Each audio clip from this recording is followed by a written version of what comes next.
Retirement. How many here, have y'all had a time of being unemployed? I did. Retirement is going to be the longest unemployment period of your life. Could be 20 years. Could be 30 years if you have a spouse that's younger or whatever, going to live longer. So your retirement horizon, you got to think in terms of your significant other with you. But it's a lot to plan for. And I take it very seriously. So I use a lot of high-end computer power, and I do it very thoroughly for folks. But retirement is kind of a formidable thing, and so I like to talk about it in terms of being your longest period of unemployment. Plan for it, because you want to survive through it. And you want to live life well, and you want to enjoy your time. That's the whole idea. What Carol said was really cool. She was talking about formulating a vision. We all work hard day in and day out raising kids, working hard at your jobs and all. But somewhere along in that timeline, like by age 50, begin to formulate a vision. Are you going to work after retirement? You going to volunteer? What are you going to do? You know, start thinking, broadening your horizon a bit. Well, anyway, Carol asked me to talk about kind of like a high level about what should you be kind of thinking about. And so I got this little pamphlet in there. It's about the 5 questions. And so while investing and saving and managing your debt well and getting rid of your debt is all that's very important, there's other aspects to retirement. So 5 key questions. The first one is, what investment choices should I make to live comfortably during my retirement? That's a good question. Some of it you want to invest to the point where it provides income.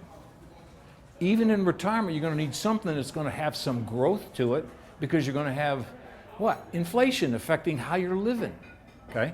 I don't know if you're going to be on fixed income, but there's a likelihood that you might. So risk is also another issue too. So you got to invest thinking about risk.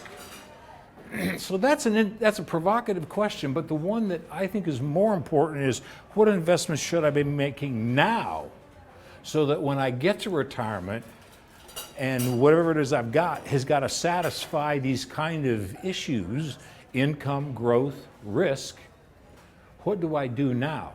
That's a very provocative question. So you got to be kind of in the saddle and figuring that one out. And that's what I also do with people when I coach them.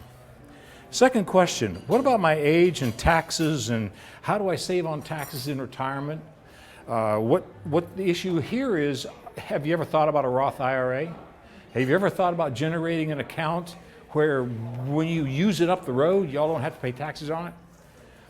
And putting that into place when they're available under the laws.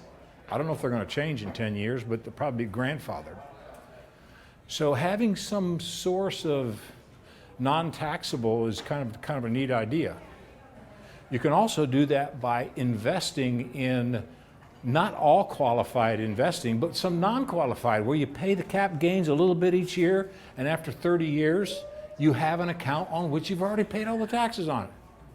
So there's ways to look at this that are important. Think ahead. When I'm in retirement, do I want to just be drawing on taxable accounts?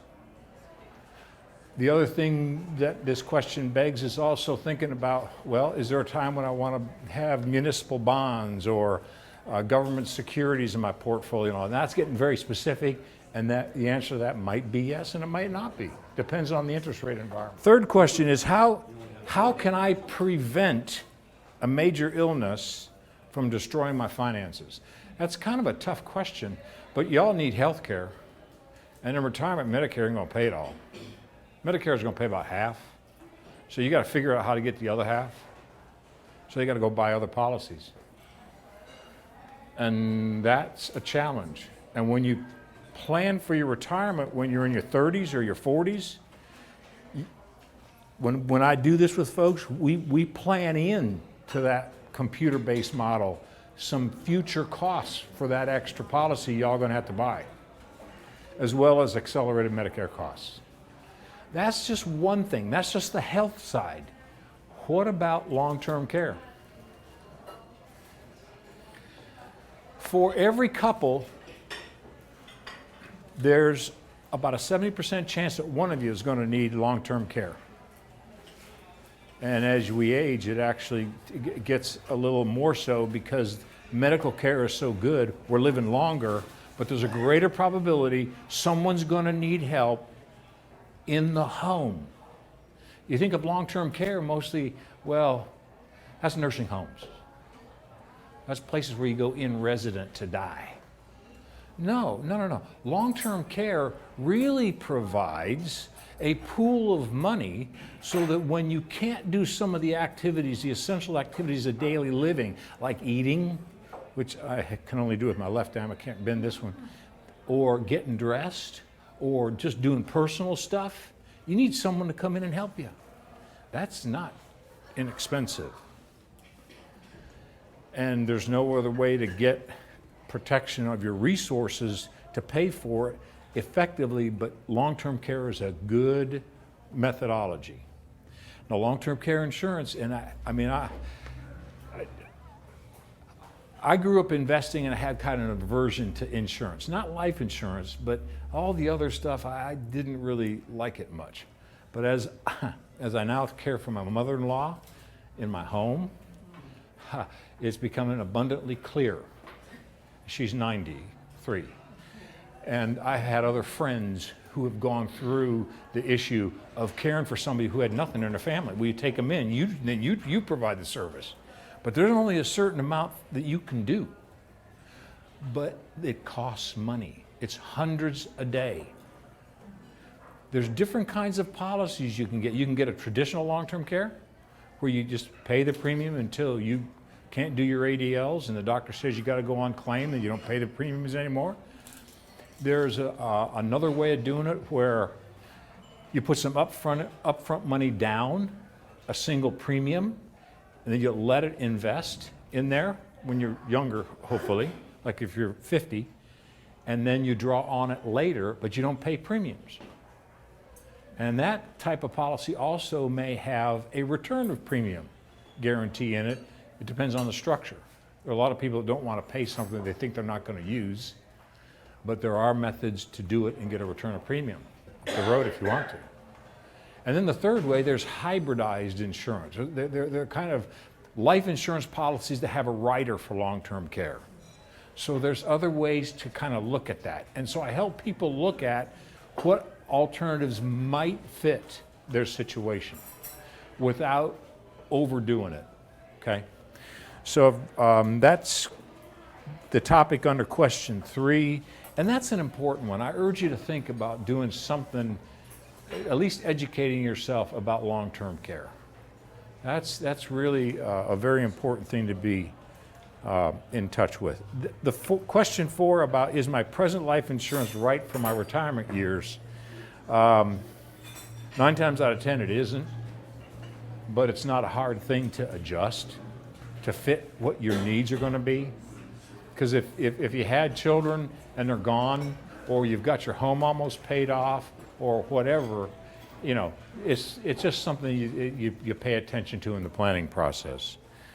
And that's part of the planning process. Sometimes you just shift a little bit. If your significant other is younger than y'all and you want to leave something for them to estate plan or whatever, that's an important consideration too. But it's just that your thinking about life insurance shifts when you get more towards retirement.